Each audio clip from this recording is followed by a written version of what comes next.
Magic ഡേയിലേക്ക് എല്ലാവർക്കും സ്വാഗതം. ഇന്ന് നമുക്ക് എളുപ്പത്തിലൊരു പരിപ്പ് പായസം ഉണ്ടാക്കാം. വളരെ കുറച്ച് ക്വാണ്ടിറ്റിയിലാണ് ഞാനിവിടെ ഉണ്ടാക്കുന്നത്. 1 കപ്പ് പരിപ്പിൻ്റെ പായസമാണ്. അതും തേങ്ങാപ്പാലൊന്നുമില്ല, പശുമ്പാൽ മാത്രമേ ഉള്ളൂ.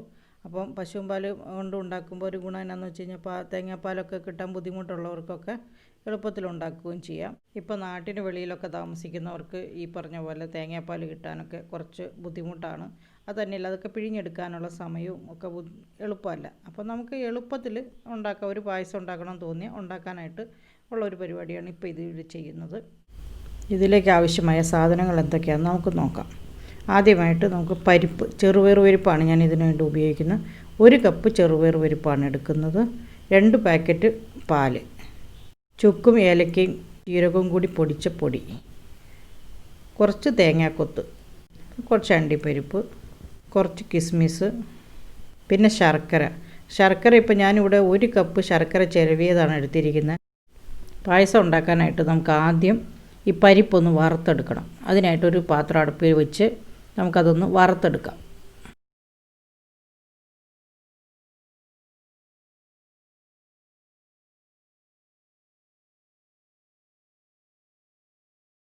ഇപ്പോൾ നന്നായിട്ട് ചുമന്ന് വന്നിട്ടുണ്ട്, പരിപ്പായിട്ടുണ്ട്. ശർക്കരയൊന്ന് ഉരുക്കിയെടുക്കുക. അപ്പോൾ 1 കപ്പ് ശർക്കര ചിരവിയതാണ് ഞാൻ എടുത്തിരിക്കുന്നത്, ചിരണ്ടി എടുത്തത്. അപ്പോൾ അതിലേക്ക് 1 കപ്പ് വെള്ളം കൂടി ചേർത്ത് നമുക്കതൊന്ന് ഉരുക്കിയെടുക്കാം. ഇപ്പം 1 കപ്പ് പരിപ്പിന് 1 കപ്പ് ശർക്കരപ്പൊടി തന്നെ വേണമെന്നില്ല. നമുക്ക് 1.5 കപ്പോ 1.25 കപ്പൊക്കെ എടുത്താൽ നല്ല മധുരവും കുറച്ചും കൂടി നിറവും ഒക്കെ കിട്ടും. അപ്പം മധുരം കൂടുതൽ ഇഷ്ടമുള്ളവർ അതിനനുസരിച്ച് ചേർക്കുക. അപ്പം ഞാൻ ഇത് എടുത്തിരിക്കുന്ന 1 കപ്പാണ്. അപ്പോൾ ശർക്കര ഉരുക്കിയത് നമുക്കൊന്ന് അരിച്ചെടുക്കാം. ഇനി വറുത്തിരിക്കുന്ന പരിപ്പ് നമുക്കൊന്ന് നന്നായി കഴുകി വാരി അതിനകത്തേക്ക് കുറച്ച് വെള്ളം കൂടി ചേർത്ത് ഒന്ന് വേവിച്ചെടുക്കാം. വെള്ളം ഒരു 1.5 കപ്പ് വെള്ളം ചേർക്കാം.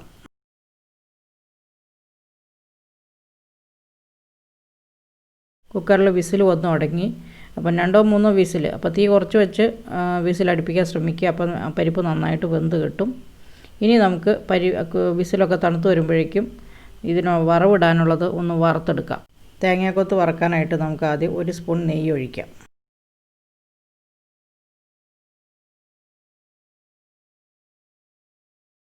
നെയ്യ് ചൂടായിട്ടുണ്ട്. നമുക്കതിലേക്ക് തേങ്ങാക്കൊത്ത് വറുത്തെടുക്കാം. ചെറുതായി കുത്തി അരിഞ്ഞ തേങ്ങാക്കൊത്ത്.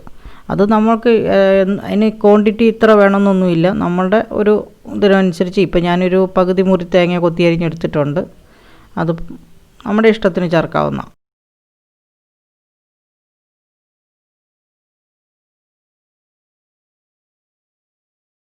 തേങ്ങക്കൊത്ത് നന്നായി മൂത്ത് വന്ന് നമുക്കത് കോരിയെടുക്കാം.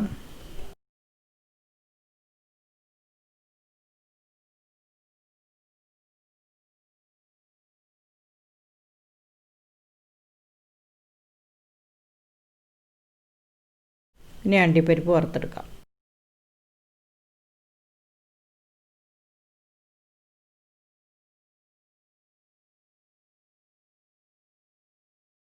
ഇനി ഉണക്കമുന്തിരി നമുക്ക് വറുത്തെടുക്കാം.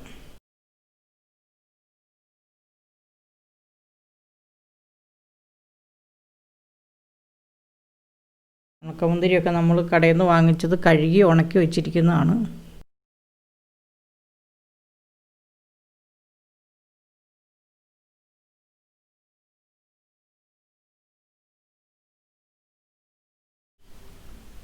കുക്കറിൻ്റെ വിസിലൊക്കെ തണുത്തു. നമ്മൾ പരിപ്പ് നോക്കിയപ്പോൾ നന്നായി വെന്തുടഞ്ഞിട്ടുണ്ട്. ഇനി വെന്തിട്ടില്ലെങ്കിൽ നമ്മൾ 1 വിസിലും കൂടി അടിച്ചിട്ടേ എടുക്കാവുള്ളൂ. ഇപ്പോൾ ഇത് വെന്തിട്ടുണ്ട്. നമുക്കൊരു പരന്ന പാത്രത്തിലേക്ക് മാറ്റാം.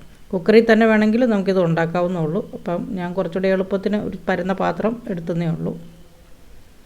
ഇനി ഇതിലേക്ക് നമ്മളിതെല്ലാം കൂടി ചേർത്തിട്ട് ആ ശർക്കര പാനിയും കൂടി ഇതിലേക്ക് ചേർത്ത് ഇളക്കി കൊടുക്കാം.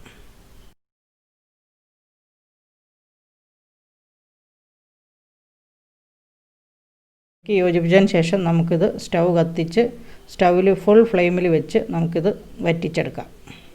അപ്പോൾ നന്നായി ഇളക്കിക്കൊണ്ടിരിക്കണം, അല്ലെങ്കിൽ ഇത് അടി പിടിക്കും.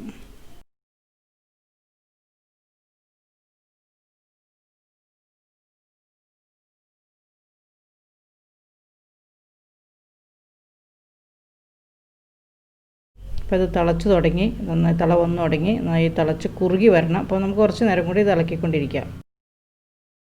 അതിപ്പോൾ നന്നായി കുറുകി വന്നു. ഇനി നമുക്കിതിനകത്തേക്ക് കുറച്ച് നെയ്യ് കൂടി ചേർത്ത് കൊടുക്കാം. നെയ്യ് ചേർത്ത് നന്നായി ഇളക്കാം. അടുക്കി പിടിക്കാതെ നന്നായി ഇളക്കിയെടുക്കണം. കാരണം ഇത് വെള്ളം വറ്റി തുടങ്ങി. ഇത് പരിപ്പും ഇത് നന്നായി ഈ ശർക്കരയ്ക്കകത്ത് നന്നായി വിളഞ്ഞ് കിട്ടണം. എന്നാലാണ് ഇതിന് പായസത്തിന് ടേസ്റ്റ് ഉണ്ടാവുകയുള്ളൂ. ഇപ്പോൾ ട്രഡീഷണൽ രീതിയിൽ ഉണ്ടാക്കുന്ന പായസം ഞാൻ ഒരെണ്ണം ഇട്ടിട്ടുണ്ട്. ആ വീഡിയോയുടെ ലിങ്ക് ഈ വീഡിയോയുടെ ഡിസ്ക്രിപ്ഷൻ ബോക്സിൽ ഇട്ടിട്ടുണ്ട്. അത് നിങ്ങളെല്ലാവരും ഒന്ന് കാണണം.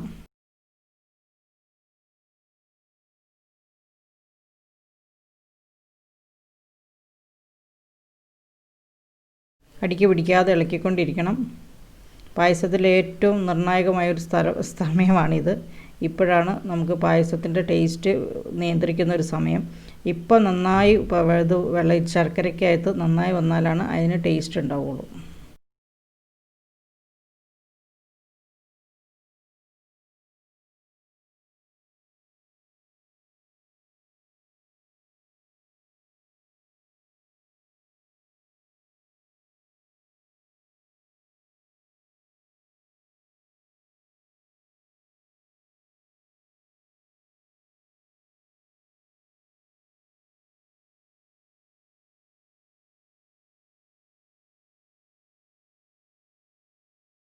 പായസം ഇളക്കുമ്പം നമുക്കിപ്പോൾ കാണുന്നത് പോലെ പാത്രത്തിൻ്റെ അടിഭാഗം നമുക്ക് കാണാൻ പറ്റണം. അങ്ങ് ഇളക്കുമ്പം കണ്ടോ, നമ്മൾ വകഞ്ഞ് വയ്ക്കുമ്പം അത് കൂടിച്ചേരാത്ത രീതിയിൽ ഇനിയാണ് നമ്മൾ പാല് ചേർത്ത് കൊടുക്കുന്നത്. ആദ്യം നമ്മൾ ഒരു പാക്കറ്റ് പാലാണ് ഇപ്പോൾ ചേർത്ത് കൊടുക്കുന്നത്. കുറച്ച് ഒഴിച്ചുകൊണ്ട് നമ്മൾ ഇളക്കിക്കൊണ്ടിരിക്കണം. ഇളക്കി നന്നായി യോജിപ്പിക്കണം.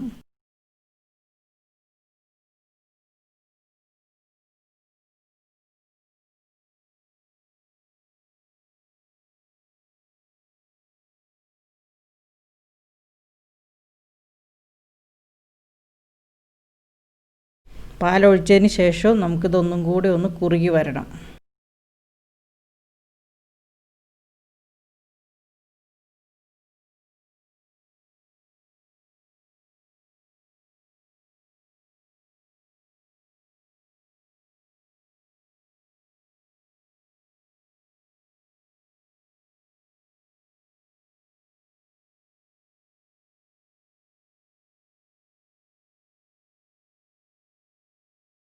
ഇപ്പോൾ പായസം ഒന്നും കൂടെ നന്നായി കുറുകി വന്നു. ഇനി നമുക്ക് ഒരു പാക്കറ്റ് പാലും കൂടിയുണ്ട്. അത് നമുക്ക് കുറച്ച് ഒഴിച്ചു കൊടുക്കാം.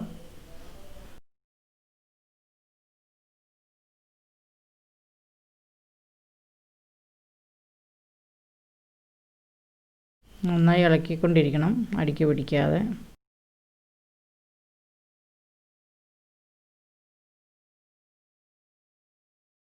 നന്നായി തിളച്ച് വരണം പായസം വീണ്ടും. ഇനി നമുക്കിതിലേക്ക് ചുക്കും ഏലക്കയും ജീരകവും കൂടി പൊടിച്ച പൊടിയും കൂടി ചേർത്ത് ഇളക്കാം. പായസത്തിന് കളറ് കുറച്ച് കുറവാണ് നമ്മുടെ പായസത്തിന്. അതിൻ്റെ കാര്യം നമ്മുടെ ശർക്കരയ്ക്കും കളറ് കുറവായിരുന്നു, അതുകൊണ്ടാണ്. പിന്നെ ശർക്കര കുറച്ചുമാണല്ലോ ചേർത്തത്. അപ്പം അതൊക്കെ നമ്മുടെ ഇഷ്ടത്തിന് ഇടാവുന്നതുള്ളൂ. പിന്നെ ഇതിലേക്ക് ഞാൻ കുറച്ച് ഉപ്പ് കൂടി ചേർക്കുന്നുണ്ട് കേട്ടോ. ഒരു അല്പം ഉപ്പ്, ഒരു പൊടിക്ക് ഉപ്പ് മധുരമുള്ള പായസങ്ങളിൽ ചേർത്ത് കഴിഞ്ഞാൽ അതൊരു പ്രത്യേകം ടേസ്റ്റാണ്. അതുകൊണ്ടാണ് അങ്ങനെ ചേർക്കുന്നത്. അത് നമുക്ക് ഇഷ്ടമുണ്ടെങ്കിൽ മാത്രം ചേർത്താൽ മതി, നിർബന്ധമില്ല. പായസം നന്നായി തിളച്ച് കുറുകി വരുന്നുണ്ട്. ഇനി നമുക്ക് ഓഫ് ചെയ്ത് വറവുകൾ ഇതിലേക്ക് ചേർക്കാം. കിസ്മിസൊക്കെ ചൂടോടെ പായസത്തിലേക്ക് വറുത്ത് വെച്ചിരിക്കുന്ന ഇട്ടാലാണ് അത് വീർത്ത് വരുള്ളൂ.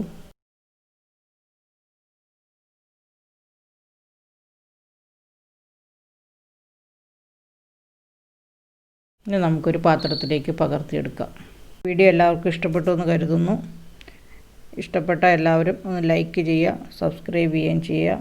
അതുപോലെ ഈ പായസം ഒരു പ്രാവശ്യമെങ്കിലും ഒന്ന് ഉണ്ടാക്കി നോക്കണം. വളരെ എളുപ്പമാണ്, അതേപോലെ തന്നെ വളരെ ടേസ്റ്റിയുമാണ്.